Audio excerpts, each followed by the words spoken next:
My name is Ray Alabi. I am currently pursuing my master's in applied psychology, and I have been a community activist for the past 7 years.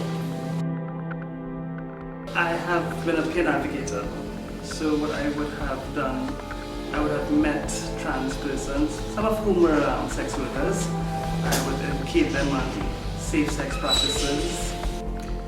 Transitioning, it was difficult to a point where when I started to transition, I had to cover up my body. I couldn't really interact too much with people because I didn't want them to know anything until I knew what was going on with my body. Because I didn't know it was going to affect me. Lose a few friends in starting and after the other side of transitioning. Some of them came back. Okay, now it's easier for me to move around a little bit because I look a little more believable, so some people will be to mind about if I'm real or not. Until the one or two who will think or have some knowledge about my sexuality will either try to broadcast it for everybody to know, alright, this person is trans or this person used to be male. So you have those people who try to do that. Still have a few stupid people. A young trans woman who is HIV positive, who has not transitioned. Picture this person having a medical issue. I don't know, maybe there's a complication with HIV, maybe something very simple like they have a really bad cold and they go to get treated and they have to undress themselves. And the healthcare worker there sees that this person who was just presented as a woman has male genitalia. But in that moment of vulnerability, as yourself being a sick person, you're HIV positive, you're in a society that looks at you as lesser than human, and then in this moment of vulnerability, this person who's supposed to help you looks at you with scorn. How motivated are you going to be to go back to get healthcare? For the simplest thing, checking a toothache, to get a new HIV test, or to check an STI test in spaces where doctors themselves would look at you with scorn if you put on the paper you're a trans person or you're a gay person. So the challenges are both psychological, and then it is reinforced with the way society treats the transgender people. Talking about they were too masculine looking to be drag or trans, and that they should be ashamed and how much of a sin it was. Barriers to healthcare is really a multi-layered issue. It just doesn't happen in healthcare spaces.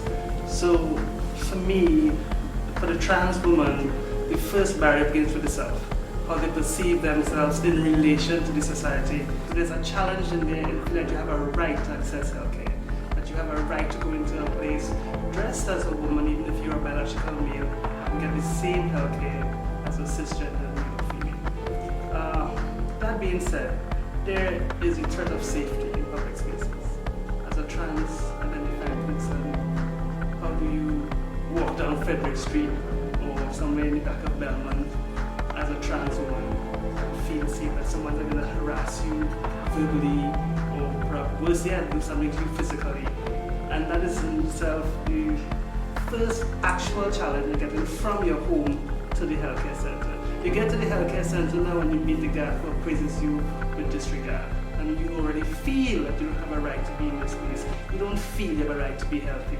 And the first person you meet there confirms that by their discrimination, the way they look at you, or maybe the things they say, the snickers and the laughters amongst the staff.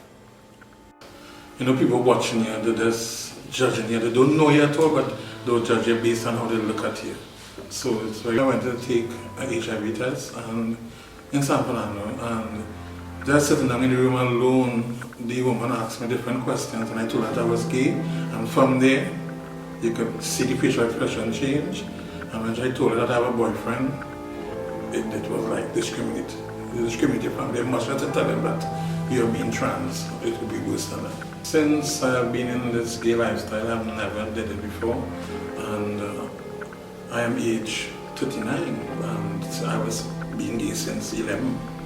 And since then I'm not saying I'm out there having sex, But I never wanted to go and do it, and eventually I just said I'm going to check myself because due to past experience, and it just happened, and it was being discriminated, or it was feeling shame to work in the hospital to say I come to do an HIV test, because the first thing they will say is that you're gay, or that way they put HIV to gay people only, nobody else. I think that is the crux of the matter right there, that there is no healthcare policy directed towards trans women or trans men. So there's no way that you could say, this morning I'm going to Mount Hope and I'm going to go see somebody to put me on hormone treatment, replacement therapy, who's going to guide me through the process, who's going to see about my psychological health.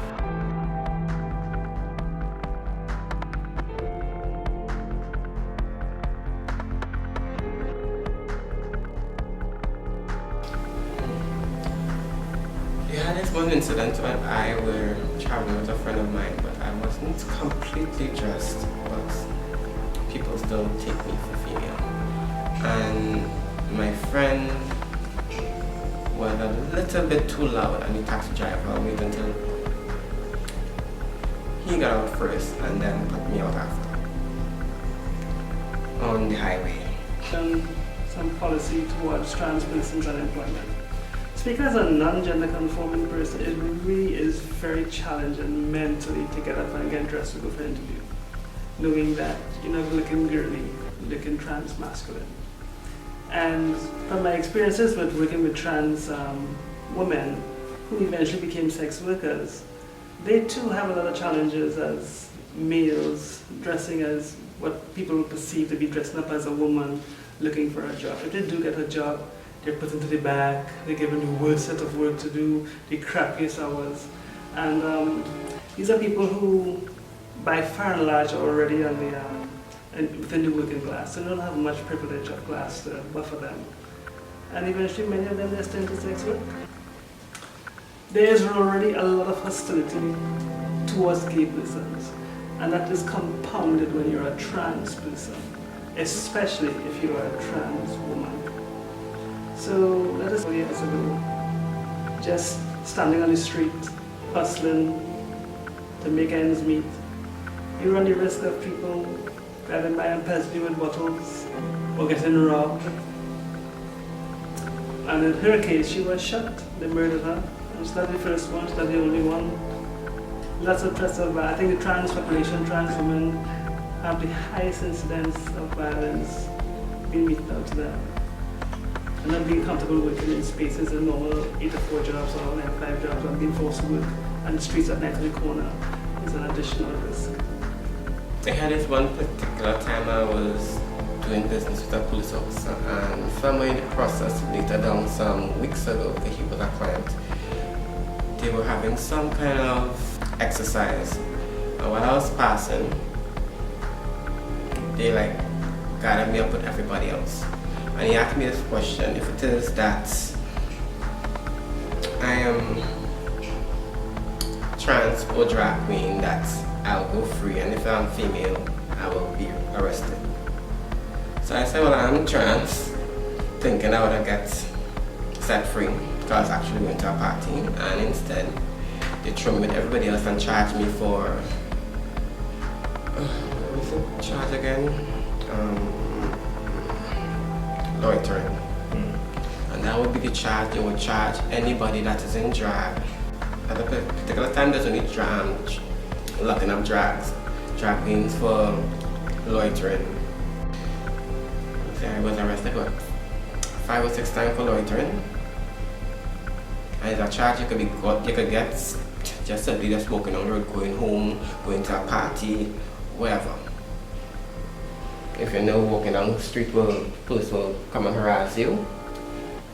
You either get somebody to transport you from where you need to go, or run if you see them coming. You can reach the point where you're looking at police in the same category as criminals.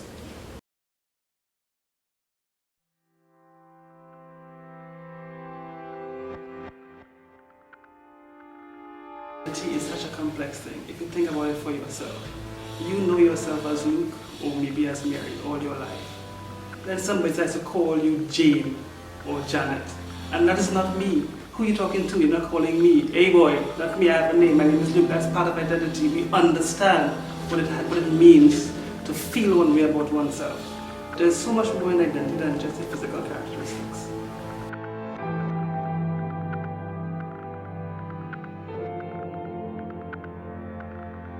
How important is identity? Without identity, I can't imagine where someone would be if you were to wake up in the morning and not know who.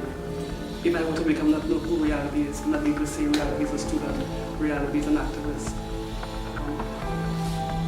It's detrimental to the psychological health of the person.